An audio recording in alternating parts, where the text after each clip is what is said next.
ఎన్నికల ముందు బీరాలు పలికారు. ఎవరిని లెక్క చేయకుండా మాట్లాడారు. కార్యకర్త నుంచి అధినేత వరకు ప్రత్యర్థులపై రెచ్చిపోయారు. నోటికొచ్చిన అడ్డమైన బూతులు తిట్టారు. వ్యక్తిగత జీవితాలను టార్గెట్ చేశారు. 175 సీట్లు మావే, మమ్మల్ని ఆపేదమ్ము ఎవరికీ లేదంటూ విర్రవీగారు. కట్ చేస్తే సీన్ మారిపోయింది. జనం కొట్టిన దెబ్బకు విలవిల్లాడిపోయారు. ప్రజలంతా ఏకమై గతంలో వైసీపీ గెలిచిన 151 సీట్లలో మధ్యలో ఉన్న 5 తీసేసి ముచ్చటగా 11 సీట్లు కట్టబెట్టారు. ఓడిపోయినా తీరు మారిందా అంటే అలాంటిదేమీ కనిపించడం లేదు. ఇంకోవైపు నాయకులంతా పార్టీకి రాజీనామా చేసేస్తున్నారు. ఇలాంటి తరుణంలో పార్టీకి మళ్లీ జీవం పోసేందుకు జగన్ చేపట్టిన డ్యామేజ్ రిపేర్ పనులు ఏ మేరకు ఫలిస్తాయి? అసలు సమీప భవిష్యత్తులో వైసీపీ మళ్లీ పుంజుకుంటుందా?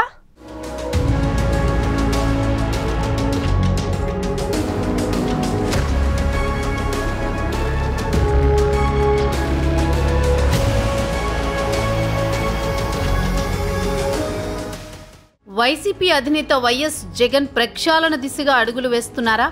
ఓటమి తర్వాత చాలా మంది నేతలు అజ్ఞాతంలోకి వెళ్లారా? ఒకరిద్దరు మినహా ఎవరూ సమస్యలపై స్పందించేందుకు ముందుకు రావడం లేదా? రాష్ట్ర వ్యాప్తంగా మున్సిపల్ చైర్మన్లు, జెడ్పీటీసీలు, ఎంపీటీసీలు, కౌన్సిలర్లు, కార్పొరేటర్లు ఇలా ప్రధాన నాయకత్వం వైసీపీని వీడుతున్న వారి ఆపే ప్రయత్నం చేయడం లేదా అంటే అవుననే సమాధానం వస్తోంది. దీంతో ప్రతిపక్ష హోదా కూడా లేని వైసీపీని క్షేత్రస్థాయిలో బలోపేతం చేసే యోచనలో జగన్ ఉన్నట్లు తెలుస్తోంది. ద్వితీయ శ్రేణి నాయకత్వం చేసిన తప్పులు మళ్లీ పునరావృతం కాకుండా యాక్టివ్గా లేని జిల్లా, నియోజకవర్గ ఇన్ఛార్జీలను మార్చాలనే నిర్ణయానికొచ్చినట్టు సమాచారం. ఇప్పటికే ఆ ప్రక్రియ మొదలుపెట్టిన జగన్ పార్టీలో కొంతవరకు ప్రక్షాళన చేశారు.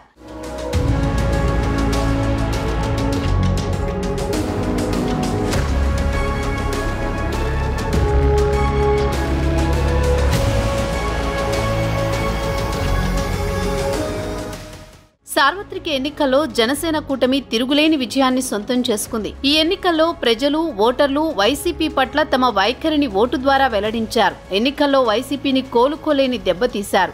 కనీసం ప్రతిపక్ష హోదా కూడా లేకుండా చేసి తమ నినాదాన్ని వినిపించారు.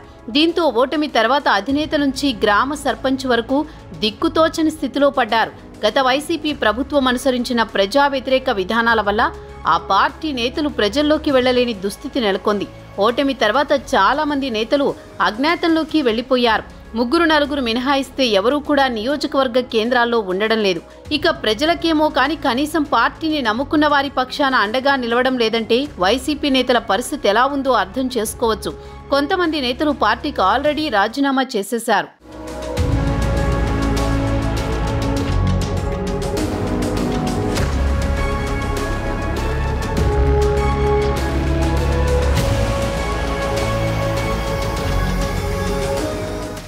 ప్రజల నుంచి ఎదురవుతున్న విమర్శల వల్ల వైసీపీ మళ్లీ ప్రజలకు దగ్గరయ్యేందుకు ప్రణాళికలు సిద్ధం చేసుకుంటోంది. అందుకే యాక్టివ్గా లేని నేతలను పార్టీ పదవుల నుంచి తప్పించి కొత్త వారిని నియమిస్తున్నారు జగన్. ఏపీలో కొత్త ప్రభుత్వం ఏర్పడి దాదాపు 3 నెలలు గడుస్తున్నా 3-4 మినహా మిగిలిన వారంతా మౌనంగా ఉండడాన్ని జగన్ సహించలేకపోయారు. అధికారంలో ఉన్నప్పుడు పదవులు అనుభవించిన వారు కూడా ఇప్పుడు కనిపించకుండా పోయారు. పార్టీ అధికారంలో ఉన్నప్పుడు అంతా తామే అయినట్లు వ్యవహరించిన నేతలు కూడా ఓటమి తర్వాత సైలెంట్ కావడం ఆ పార్టీకి తీరని నష్టాన్ని తెచ్చిపెట్టింది. నేతలు తమకు అండగా ఉండరని గ్రహించిన చాలా మంది మున్సిపల్ చైర్మన్లు, కౌన్సిలర్లు, జెడ్పీటీసీలు, ఎంపీపీలు, పార్టీ ముఖ్య నేతలు వైసీపీ వీడి టీడీపీ, జనసేన, బీజేపీలలో చేరుతున్నారు. ఇలా చాలా మంది పార్టీ మారుతున్న వారిని ఆపే ప్రయత్నం చేయకపోవడం పలు విమర్శలకు తావిస్తోంది. అందుకే ముందు జిల్లాల వారీగా నాయకత్వాలను మార్చి తర్వాత నియోజకవర్గాల వారీగా ఇన్ఛార్జీలను మార్చాలని సిద్ధమవుతున్నట్టు సమాచారం. ఆ క్రమంలో జిల్లాల అధ్యక్షులను మార్చేస్తున్నారు. పార్టీ అనుబంధ విభాగాలకు ఇన్ఛార్జీలను నియమిస్తున్నారు.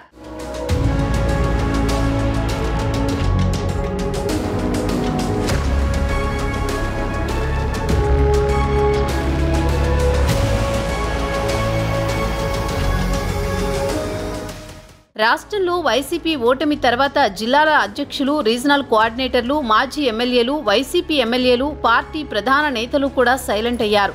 వీరి తీరుతో పార్టీ శ్రేణులు దిక్కుతోచని స్థితిలో పడ్డారు. దీంతో రాష్ట్ర వ్యాప్తంగా ప్రభుత్వ తీరుపై స్పందించేందుకు ఒకరిద్దరు తప్ప మిగిలిన నేతలెవరూ బయటకు వచ్చేందుకు కూడా ఇష్టపడడం లేదు. ఎమ్మెల్యే అభ్యర్థులు, ఎంపీ అభ్యర్థుల జాడ కనిపించడం లేదు. వైసీపీ ప్రభుత్వ హయాంలో మంత్రులుగా పనిచేసిన వారు కూడా కనీసం ప్రభుత్వంపై విమర్శలకు దిగకపోవడాన్ని జగన్ అభ్యంతరం వ్యక్తం చేస్తున్నారు. జిల్లా నేతల నిర్వాకం కారణంగానే అనేక మున్సిపాలిటీలు, కార్పొరేషన్లు చేజారిపోతున్నట్లు గ్రహించారు. కార్పొరేటర్లు, కౌన్సిలర్లు పార్టీని వీడుతున్నా కనీసం ఆపేందుకు కూడా వైసీపీ నేతలు ప్రయత్నించకపోవడాన్ని వైఎస్ జగన్ సీరియస్ గా తీసుకున్నట్లు తెలుస్తోంది.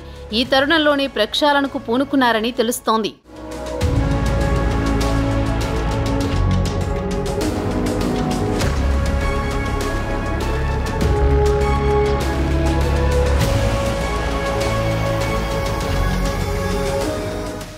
అధికారం కోల్పోయిన తర్వాత వైసీపీలో సంక్షోభం కొనసాగుతోంది. రోజుకో ఇద్దరు ముగ్గురు ప్రజాప్రతినిధులు తమ పదవులకు వదులుకుంటున్నారు. మరికొందరితో టీడీపీ నేతలు టచ్లో ఉన్నట్లు తెలుస్తోంది. అయినా వైసీపీని వీడిన వారిని ఏ పార్టీ కూడా చేర్చుకోవడం లేదు. ఉన్న పదవిని వదులుకుని కొత్త పదవి వస్తుందో రాదో తెలియకుండా రిస్క్ చేస్తూ కూడా వైసీపీ గోడ దూకిపోతున్నారు అంటే చాలా సీరియస్గా ఆలోచించాల్సిన విషయం. ఇప్పటికే ఇద్దరు రాజ్యసభ ఎంపీలు తమ పదవులకు రాజీనామా చేయడమే కాకుండా ఇద్దరు ఎమ్మెల్సీలు తమ పదవులు వదులుకుంటూ వైసీపీకి షాక్ ఇచ్చారు. ఈ నేపథ్యంలోనే వైసీపీ పార్టీ అధినేత జగన్మోహన్ రెడ్డి కీలక నిర్ణయాలు తీసుకుంటున్నారు. పార్టీ క్యాడర్ డీమోరలైజ్ అవ్వకుండా తక్షణమే ఏదో ఒకటి చేయాలని భావిస్తున్నారు జగన్. ముఖ్యంగా పార్టీని క్షేత్రస్థాయి నుంచి ప్రక్షాళన చేసుకుంటూ వస్తున్న వైఎస్ జగన్ తాజాగా మరికొన్ని నిర్ణయాలు ప్రకటించారు. ఇందులో జిల్లా అధ్యక్షుల మార్పులు సహా పలు నియామకాలు ఉన్నాయి. అలాగే మాజీ అదనపు అడ్వకేట్ జనరల్ పొన్నవోలు సుధాకర్ రెడ్డికి కీలక పదవి కట్టబెట్టారు. న్యాయ విభాగం నుంచి పార్టీ ప్రధాన కార్యదర్శి పదవిని పొన్నవోలుకు కట్టబెట్టారు. తనకు వ్యక్తిగత సలహాదారుగా ఆళ్ల మోహన్ సాయిదత్ను నియమించుకున్నారు జగన్. అలాగే పెనమలూరుకు చెందిన వేణుగోపాల్ కృష్ణమూర్తిని రాష్ట్ర కార్యదర్శిగా నియమించారు. అలాగే వైసీపీలో 41 అనుబంధ విభాగాలకు అధ్యక్షుల్ని కూడా నియమిస్తూ జగన్ ఓ ప్రకటన విడుదల చేశారు. మరోవైపు కర్నూలు జిల్లా వైసీపీ అధ్యక్షుడిగా ఎప్పటి నుంచో పార్టీతోనే ఉన్న ఎస్వి మోహన్ రెడ్డిని నియమించారు. అలాగే నంద్యాల జిల్లా పార్టీ అధ్యక్షుడిగా మాజీ ఎమ్మెల్యే కాటసాని రాంభూపాల్ రెడ్డిని నియమిస్తూ జగన్ మరో ప్రకటన విడుదల చేశారు. రాష్ట్రంలో వైసీపీ ఓటమి పాలయ్యాక జరుగుతున్న ఈ నియామకాలతో పార్టీ జవసత్వాలు నింపేందుకు జగన్ ప్రయత్నిస్తున్నారు. ముఖ్యంగా వచ్చే 5 ఏళ్ల పాటు పార్టీని నిలబెడతారని భావిస్తున్న ఆర్థికంగా బలవంతులైన వారిని ఎంపిక చేస్తున్నట్లు తెలుస్తోంది. అలాగే కూటమి ప్రభుత్వంతో సై అంటే సై అనే నేతలను జగన్ ఎంపిక చేస్తున్నారు. తద్వారా 5 ఏళ్ల పాటు క్యాడర్లోనూ పాజిటివ్ ఫీల్ నిలబెట్టాలని భావిస్తున్నారు.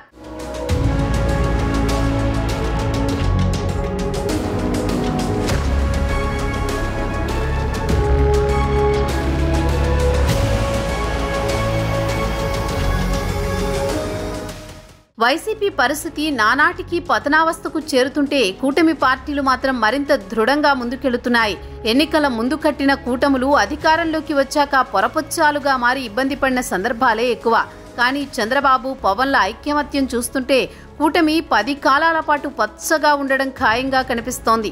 అటు లోకేష్ సైతం పవన్ పై ప్రత్యేక అభిమానం చూపిస్తూ ఉంటారు. తనకు పవన్ దేవుడిచ్చిన అన్నయ్య అంటూ అభిమానం చూపిస్తూ ఉంటారు. చంద్రబాబు సైతం సేనానిపై సందర్భం వచ్చినప్పుడల్లా ప్రశంసలు కురిపిస్తూ ఉంటారు. పవన్ కళ్యాణ్ ఇప్పటికే పలు సందర్భాల్లో చంద్రబాబు సామర్థ్యాన్ని పొగుడుతూ ఉంటారు. ఇలా కూటమిలో ఐక్యమత్య వాతావరణం వెల్లివిరుస్తోంది.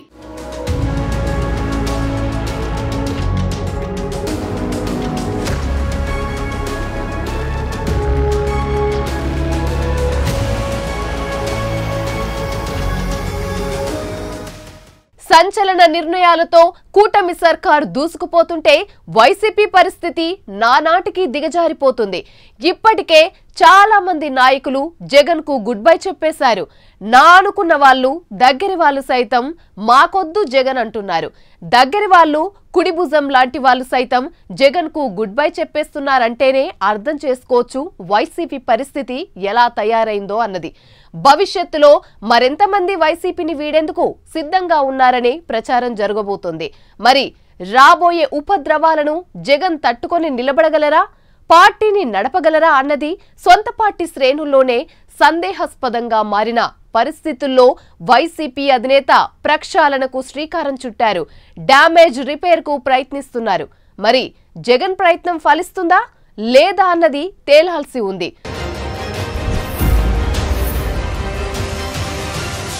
ప్రపంచంలోనే యువతలో అత్యధిక ఫాలోయింగ్ ఉన్న ఏకైక వ్యక్తి పవన్ కళ్యాణ్. అలాంటి నాయకుడిని పట్టుకొని ఇష్టం వచ్చినట్లుగా మాట్లాడారు. వైసీపీలో కార్యకర్త మొదలుకొని అధినేత జగన్ వరకు పవన్ వ్యక్తిగత జీవితంపై కమెంట్లు చేశారు. ఎంతమంది కలిసొచ్చినా తననేమీ చేయలేరని ఊగిపోయారు. అయితే కాలం ఎప్పుడూ ఒకేలా ఉండదన్నట్లు 151 మంది ఎమ్మెల్యేలు 22 మంది ఎంపీలతో కలకలలాడుతూ ఉండే పార్టీ పవన్ కొట్టిన ఒకే ఒక్క దెబ్బతో పాతాళానికి పడిపోయింది. పదే పదే గొప్పలకు పోతూ విర్రవేగుతూ పవన్ కుటుంబాన్ని సైతం దూషించిన పార్టీకి భారీ షాక్ తగిలింది. పవన్ కొట్టిన దెబ్బకు జగన్ డ్యామేజ్ రిపేర్ చేసుకుంటున్న పరిస్థితి నెలకొంది.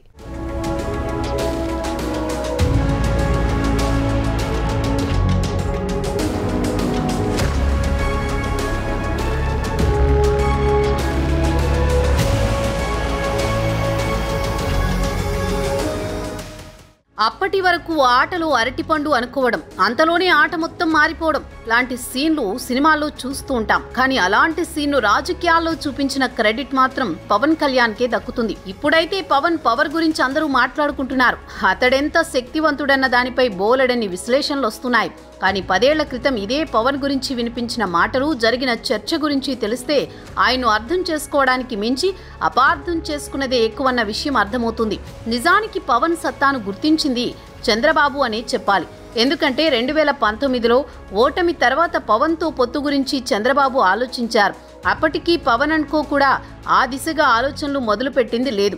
ఎప్పుడైతే వైసీపీ నేతలు అదే పనిగా పవన్ను టార్గెట్ చేయడం, నాటి సీఎం జగన్మోహన్ రెడ్డి సైతం 4 పెళ్లాలు 4 పెళ్లిళ్లు అంటూ అదే పనిగా విమర్శలు చేయడం పవన్ ఇరిటేట్ అయ్యేలా చేసింది. తాను రాజకీయాల గురించి మాట్లాడుతుంటే తన ప్రత్యర్థులు మాత్రం వ్యక్తిగతంగా టార్గెట్ చేయడాన్ని తీవ్రంగా తప్పుబట్టిన పవన్ పలుమార్లు హెచ్చరించినా అయినప్పటికీ తీరు మార్చుకొని వైసీపీ నేతలు అదే పనిగా పవన్ను టార్గెట్ చేయడమే కాదు, మరింత వెకిలి వ్యాఖ్యలు చేశారు. అప్పటి వరకు పవన్ వైసీపీని రాజకీయ ప్రత్యర్థిగా మాత్రమే చూశారు. ఎప్పుడైతే వ్యక్తిగత హననానికి పాల్పడ్డారో అప్పటి వరకు అనుసరించిన వ్యూహాన్ని పక్కన పెట్టేసి జగన్ అండ్ కో లెక్కలు తేల్చేయాలని డిసైడ్ అయ్యారు. అది పొత్తుకు దారి తీసింది. వాళ్ళు వీళ్ళు అన్న తేడా లేకుండా తాను చేతిలో ఉన్న అధికారంతో ఎవరినైనా సరే ఏమైనా చేయొచ్చన్న బరితెగింపు వైసీపీని ఘోర ఓటమికి కారణమయ్యేలా చేసిందని చెప్పాలి. పిల్లిని సైతం గదిలో పడేసి 4 దెబ్బలు కొడితే పులిగా మారుతుందన్న సామెత ఉండనే ఉంది. పవన్ కళ్యాణ్ లాంటి పవర్ను అదే పనిగా టార్గెట్ చేస్తే అందుకు తగ్గ మూల్యాన్ని చెల్లించక తప్పదు. ఒంటి నిండా అధికారం పట్టేసి వాస్తవాలు కళ్లకు కనిపించని వేళ పవర్ను తప్పుగా అర్థం చేసుకున్నామన్న వాస్తవాన్ని వైసీపీ నేతలు గ్రహించేలోపే వైసీపీకి జరగాల్సిన నష్టం జరిగిపోయింది.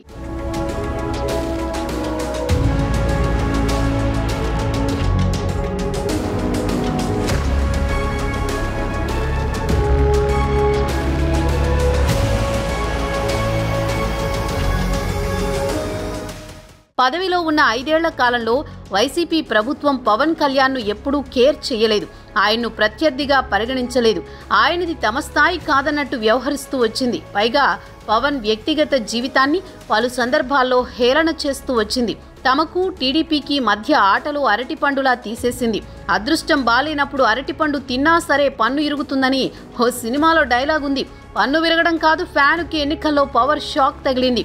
ప్రభుత్వ వ్యతిరేక ఓటును ఎట్టి పరిస్థితుల్లోనూ చీలనివ్వనని పవన్ కళ్యాణ్ చాలా స్పష్టంగా చెప్పారు. చెప్పినది చేతల్లో చూపించారు. ప్రభుత్వ వ్యతిరేక శక్తులను ఏకం చేయడంలో కీలక పాత్ర పోషించారు. టీడీపీ బీజేపీని ఒక్కటి చేయడం కోసం తమ పార్టీ సీట్లు కొన్నింటిని త్యాగం చేశారు. వైసీపీకి గట్టి దెబ్బ కొట్టారు.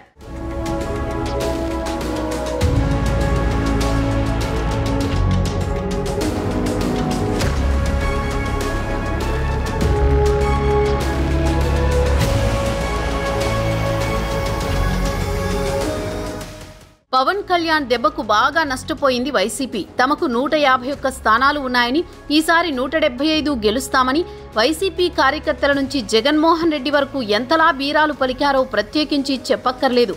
అయితే పవన్ కళ్యాణ్ కొట్టిన దెబ్బకు 151 స్థానాలు కాస్త 11గా మారిపోయాయి. అయితే పవన్ కళ్యాణ్ను ఇప్పుడు రాజకీయంగా విమర్శించేందుకు వైసీపీ దగ్గర సరుకు లేదు. ఎన్నికలకు ముందు అసెంబ్లీ గడప కూడా తాకలేడు వంటి వ్యాఖ్యలతో విరుచుకుపడ్డారు. కానీ ఎన్నికల్లో పవన్ దుమ్మురేపి 100% స్ట్రైక్ రేట్ సాధించారు. వైసీపీ మాత్రం జనసేన గెలిచిన సీట్లలో సగం గెలుచుకునేందుకు కూడా అష్టకష్టాలు పడింది. ప్రస్తుత వైసీపీ దుస్థితికి కారణం మాత్రం పవన్ కళ్యాణ్ అని చెప్పక తప్పదు.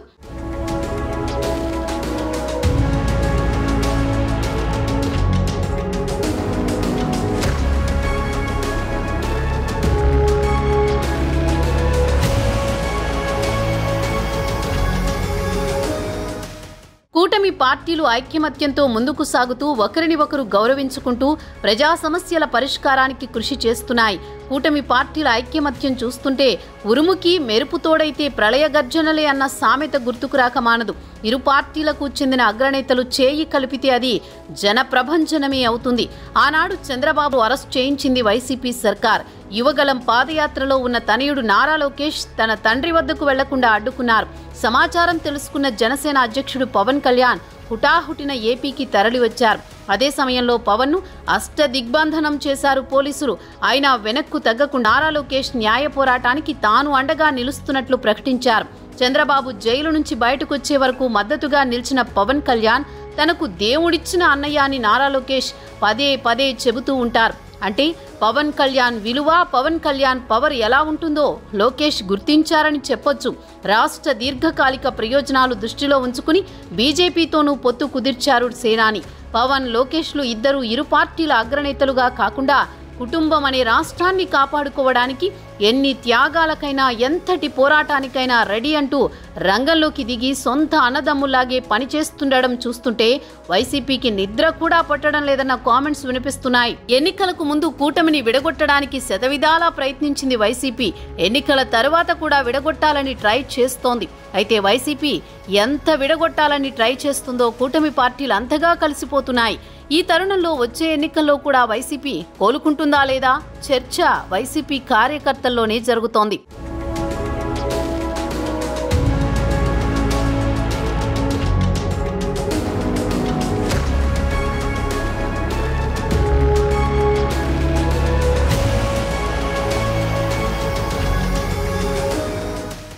ఊహించని విధంగా బలహీనపడుతున్న వైసీపీకి బలం పెంచాలంటూ పార్టీ నిర్మాణ సలహాదారుగా ఆళ్ల మోహన్ సాయిదత్ను జగన్ నియమించారు. ఈ నియామకంతో వైసీపీలో ఎవరియనా అంటూ పెద్ద ఎత్తున చర్చ మొదలైంది. వైసీపీ అధికారం కోల్పోయాక కీలక నేతలు, ద్వితీయ శ్రేణి నాయకత్వం వరుసగా వైసీపీని వీడుతోంది. పార్టీని వీడాలనే ఆలోచనతో ఉన్న నేతలను బుజ్జగిస్తున్నా ఫలితం ఉండడం లేదు. మరో కొద్ది రోజుల్లో మరికొంతమంది నేతలు వైసీపీకి గుడ్ బై చెబుతారంటూ ప్రచారం జరుగుతోంది. వరుస వలసలతో వైసీపీ ఉనికి ప్రశ్నార్థకమవుతుందని జగన్ అంచనా వేసినట్టు ఉన్నారు. గడిచిన కొద్ది రోజులుగా వైసీపీ కోసం రాజకీయ వ్యూహకర్తను నియమించుకోవాలనే ఆలోచనతో జగన్ ఉన్నారన్న ప్రచారం జరిగింది. కర్ణాటక, తెలంగాణలో కాంగ్రెస్కు వ్యూహకర్తగా వ్యవహరించిన సునీల్ కనుగోలు ఐపాక్ టీంకు చెందిన స్ట్రాటజిస్టులతో సంప్రదింపులు జరిపేందుకు ప్రయత్నిస్తున్నారన్న వాదనలు వినిపించాయి. వీటిపై చర్చ జరుగుతుండగానే పార్టీ నిర్మాణం కోసం ఆళ్ల మోహన్ సాయిదత్ను జగన్ నియమించారు. ఈ సాయిదత్ ఎవరో కాదు, మొన్నటి లోక్సభ ఎన్నికల్లో తెలంగాణలో బీజేపీకి సేవలందించారు. రాష్ట్రంలో అధికార పార్టీతో సమానంగా 8 సీట్లు బీజేపీకి దక్కినా ఆయన పేరు పెద్దగా వెలుగులోకి రాలేదు. అయినా ఇప్పుడు ఆయన్నే పార్టీ కోసం జగన్ నియమించుకోవడం హాట్ టాపిక్ అవుతోంది. దేశంలో పేరు మోసిన వ్యూహకర్తలు నో చెప్పడంతోనే చివరాఖరుకు సాయిదత్ను పార్టీ నిర్మాణం కోసం జగన్ తెచ్చిపెట్టుకున్నారా అనే అభిప్రాయం ఎక్కువగా వినిపిస్తోంది. మొత్తానికి పార్టీలో జగన్ చేస్తున్న ప్రక్షాళన ఏ మేరకు ఫలితమిస్తుందో తేలాల్సి ఉంది.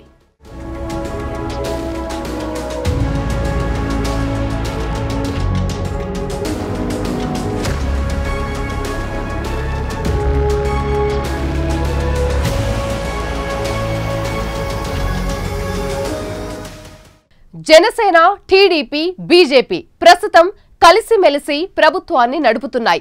ఆ పార్టీల మధ్య అంత ఐక్యమత్య వాతావరణం కనిపిస్తుంది. 10 కాలాల పాటు పొత్తు ఉండాలని అటు పవన్, ఇటు చంద్రబాబు, లోకేష్ భావిస్తున్నారు. ఈ పొత్తు 10 ఏళ్ల ప్రయాణం అని గతంలోనే పవన్ స్పష్టం చేసిన సంగతి తెలిసిందే. మరి ఇలాంటి తరుణంలో వైసీపీ సమీప భవిష్యత్తులో కోలుకుంటుందా? ప్రజల మన్ననలు పొందుతుందా? ఆ దిశగా జగన్ చేస్తున్న డ్యామేజ్ రిపేర్ ప్రయత్నం ఫలిస్తుందా? ఈ ప్రశ్నలన్నింటికీ కాలమే సమాధానం చెప్పాలి.